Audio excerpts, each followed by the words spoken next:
Next year, a handful of fantastic players will enter the Baseball Hall of Fame ballot for the first time. I don't know about you guys, but I have a complicated relationship with Cooperstown. The Voters Committee has let me down so many times. The Baseball Hall of Fame is incomplete and flawed, and it doesn't look like it'll be fixing its ways anytime soon. But damn man, I don't know, I still care about it. I think guys who are clean and achieve fantastic things over a long career deserve some recognition for it. I think Carlos Beltran in his second year has a shot of getting in, and Adrian Beltre could be a first ballot potential guy. There is one guy that provides a much more interesting case, Joe Mauer. He's one of the best pure hitters in baseball history. He's a career .306 batting average guy in over 1,800 games. He's won 3 batting titles, 5 Silver Sluggers, 6 All-Star nods, 3 Gold Gloves, played world-class defense behind the dish, and snagged an MVP award when he achieved the sabermetric Triple Crown in 2009. If you watch Joe play like I did, the question of whether or not he belongs in Cooperstown may seem fairly simple, but today I'm going to explain why it may not be, and why it could be years down the line before we see Mr. Minnesota get his due. Before we dive in guys, as always, leave a like on today's video if you've been enjoying the recent content, and subscribe to the channel below so you don't miss a thing. Also, leave a comment like this one, and maybe I'll do a video about your favorite player next. Okay, let's start positive here. I want to give you a laundry list of reasons why Joe Mauer was absolutely f***ing great and deserves to be just the 20th catcher inducted into Cooperstown. The catching position as a whole is decently represented in the Hall, but not so much recently. Mike Piazza and Ivan Rodriguez, inducted in 2016 and 2017 respectively, are really the only 2 modern catchers represented in the current Hall, but Mauer is a good shot to join them. Let's tackle some non-statistic stuff first. It may not matter to you, but Joe Mauer playing for one team in his whole career is massive for his case. Not only did he play his entire 15-year career in Minnesota, the guy was also born and raised in the same state. Mauer was also as clean-cut as it comes. The guy co-starred with his mom in a milk commercial, for God's sake. Hey, Joe!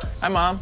Come on, Mom. He was one of the rare high draft pick guys to grow up and play for his hometown and end up staying there for all of his playing days. The only recent guys I can find that have done that as well are Brandon Crawford and Jared Weaver. Bet you didn't think those 2 were getting nods in this video. You were wrong. Also important to note, Joe Mauer was a primary catcher. He was behind the dish for the majority of his games in his first 9 seasons before transitioning to first base for the final 6 years of his career. His best offensive and defensive seasons came at the former position, obviously the harder of the 2, and a huge benefit to his case. Anyone watching the current MLB product knows offensive production from the catching position is hard to come by and is much more appreciated even if it comes in spades. Joe Mauer was a great consistent hitter, and it's only heightened by the role he filled in the Twins' defense. Let's expand on that. Catchers, by default, get an additional bump because of how difficult their position is to field on a consistent basis. For reference, there are no career catchers in the 3,000 hit club. Pudge got the closest with his 2,844 hits, but Mauer is the only catcher to win 3 batting titles. He was often regarded as the best pure hitter in baseball in his prime, regardless of his catching position. His 2,123 hits ranks 9th all-time among catchers, and his 428 doubles are 3rd. In wins above replacement, Mauer sits 9th among all catchers, trailing 8 Hall of Famers and sitting in front of another 8. His 55.2 WAR is above the average Hall of Famer at the catcher position. The 2 recent inductees of Pudge and Piazza do have him beat, however. Not only was Minnesota Joe as pure of a hitter as it gets, he was also an on-base machine. With a career walk rate of 11.8%, Mauer topped a .400 on-base percentage in 6 of his seasons as a catcher. 32 players have recorded 6+ seasons with a .400 on-base or better in the expansion era, and Mauer is the only primary catcher on that list. In comparison to the on-base skills of other renowned catchers, Mauer would still finish with a higher career on-base percentage than Hall of Fame catchers Johnny Bench, Gary Carter, and Carlton Fisk if he had continued playing and went 0 for his next 1,050 at-bats, which is essentially 2 consecutive hitless seasons. That's insane. Let's talk about individual seasons because Mauer certainly had his peaks. In his 3rd season in 2006, he became the first catcher in American League history to lead the league in batting average, finishing at a clip of .347. He was the youngest player to win the batting title since Alex Rodriguez back in 1996. 3 years later in 2009, he became the first catcher to win the sabermetric Triple Crown of batting average, on-base, and slugging percentage, and the first American League player to do so since George Brett in 1980. That 2009 season happened to be his MVP year, a very good year. His 2009 WAR was the 5th best single season value for a catcher in MLB history. His 171 OPS plus is the the second highest single season OPS plus for a catcher in MLB history as well. Since the beginning of the expansion era in 1961, his 2009 was the third such season where a primary catcher achieved an OPS plus of 170 or better, joining Mike Piazza in the Hall of Fame and Buster Posey, who could be in the Hall of Fame soon. Mauer had a .365 batting average in this 2009 season, the highest single season mark among all catchers since 1901. The only other catcher to bat over .360 in a qualified season was Mike Piazza in 1997 for the Dodgers. His .365, .444,